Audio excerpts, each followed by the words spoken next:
Women, many of whom are here, worked hard and served with honor. We had a charge to keep, and we kept the charge. It is my privilege to introduce the greatest First Lady ever. Sorry, Mom.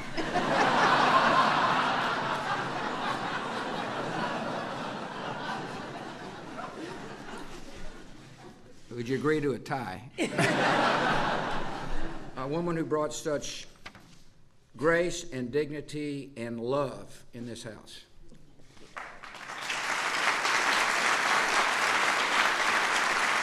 Thank you all. Thanks, everybody. Thanks, everybody. Thank you all.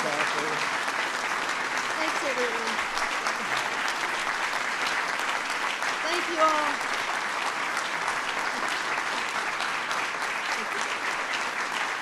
Okay, that's enough. Thank you very much. Thank you, darling. Yeah.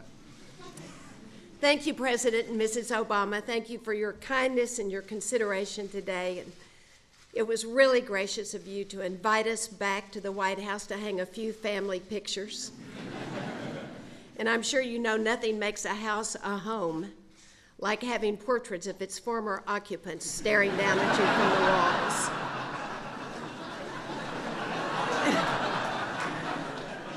This is not the first time I've had the opportunity to confront an artistic likeness of myself.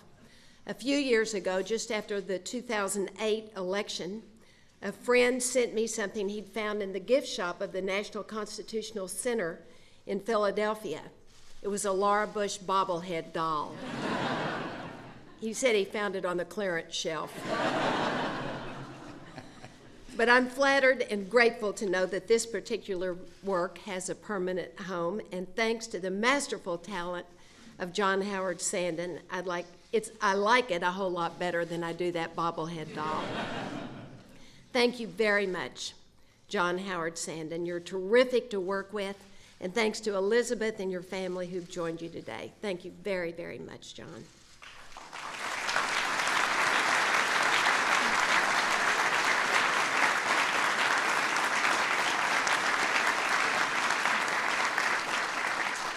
And of course, it's meaningful to me as a private person to know that these portraits will be on view at the White House, that my portrait will hang just down the hall for my mother-in-law, and that George's portrait will hang very close to his dad's.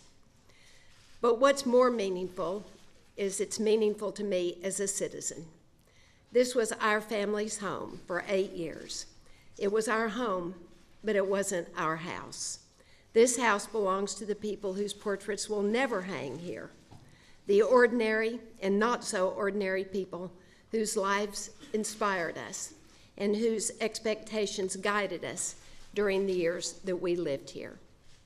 In this room are many of the people who stood by us as we faced the tragedy of September 11th and who worked with us in the years after.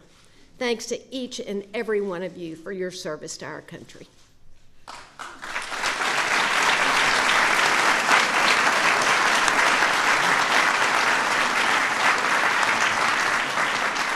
I hope others will see in this portrait what I see, a woman who was honored and humbled to live in the White House during a period of great challenge, and who'll never forget the countless American faces who make up the true portrait of that time. Thank you all very much. Thanks so much. And thank you, Michelle, if you want to come up.